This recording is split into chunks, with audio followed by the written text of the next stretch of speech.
I think what I've learned about myself since I started this channel is that I talk a lot about narratives. Like, oh, wow, this is what people are saying about this. Nick, let's make a video out of it. And I think that that might be because I am just a product, or rather maybe even a victim of what I am subject to on Twitter. I know that there have been a lot of you guys who've been like, Nick, I'm not on Twitter. Like, are people actually saying this thing? Or like, I haven't seen anybody say this thing. Like, a lot of people said it when I made my I'm not watching the NBA Finals video. Like, I saw a lot of people be like, well, nobody's saying this. They were. It's just if you're not on Twitter and you're not around the 15-year-olds on that app, well, that's probably why. And I gotta be honest with you. One of the narratives that like I didn't participate in it whatsoever, but it was always just kind of like whatever to me, and it was interesting, but it was like, well, no, I hated it from the start. What am I even talking about? DeAndre Ayton was a bust. The good news is that nobody says this anymore. You know why nobody says this anymore? It's because DeAndre Ayton is awesome. Like, he's just straight up awesome. I know that, so on this channel, we have talked about, we haven't talked about Luka, because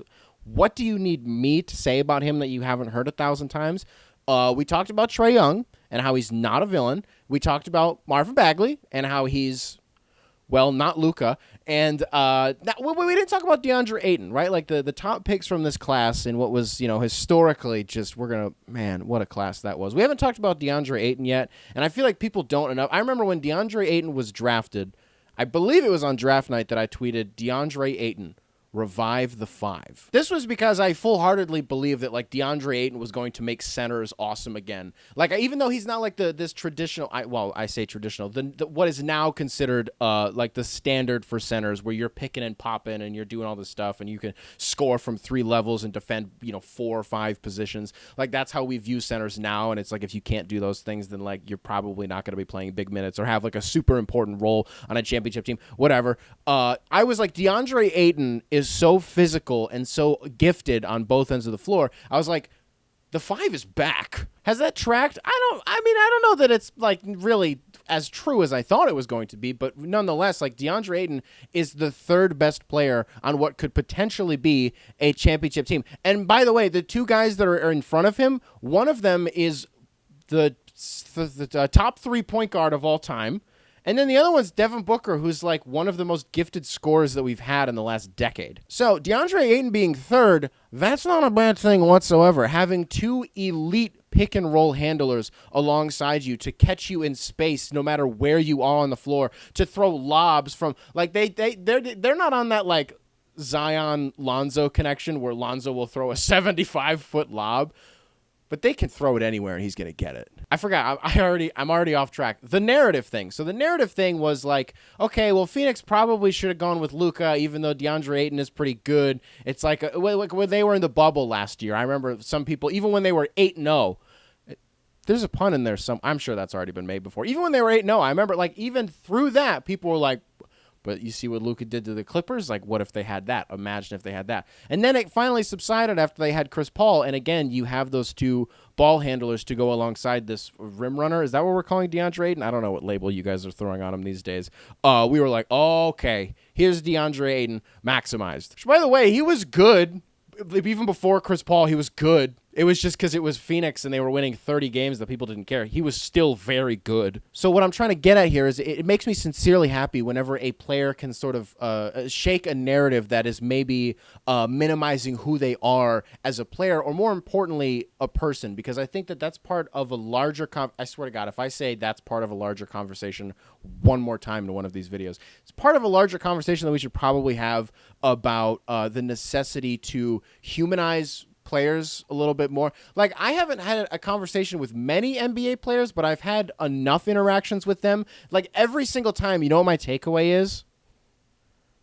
That's just a regular guy. Like, just some dude. Like, I wish people understood that basketball players, like 90% of the time, even though they're more athletically gifted than you, and they have more money than you, and all this stuff, they're serious. Like, they're just like us. And it's wild. So even though we're comparative by human nature, it's like when you bring the value to a basketball game on both ends of the floor, the way that DeAndre Ayton does, and makes teammates around him better because his presence alone is so, like, reassuring. Is that the right word to describe DeAndre Ayton?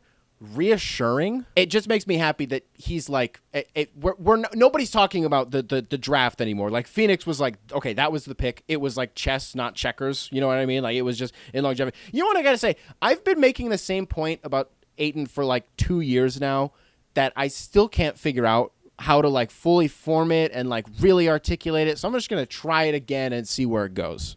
There's not a metric for something like this, I don't believe. But in terms of like the time that it takes for the basketball to touch your hand and immediately go up to the rim on a shot attempt, DeAndre Ayton straight up would be leading the league with like the shortest amount of time. You never see him with the ball in his hands for more than like 2 3/4 seconds. Like it's like he's playing hot potato. Like he gets the ball in the post and he's like, no. And it's not that he doesn't even have a bag. Like he has a bag. Like he was doing that thing against Milwaukee where he would post up and he and then he'd get the ball, bob, and he'd give him a little, and then he'd give him a little jump hook. And it was like, it worked. Like DeAndre Ayton can do things in the post. He's just like, I don't want the ball in my hands and I'm going to go 8 for 12 and I'm going to have 22 and 15 before you even realize it. Let me say this real quick. Actually, this isn't a finals video. I don't want this to turn into like a finals video, but I want to say that ESPN being like DeAndre Ayton's the first player since Tim Duncan in 1999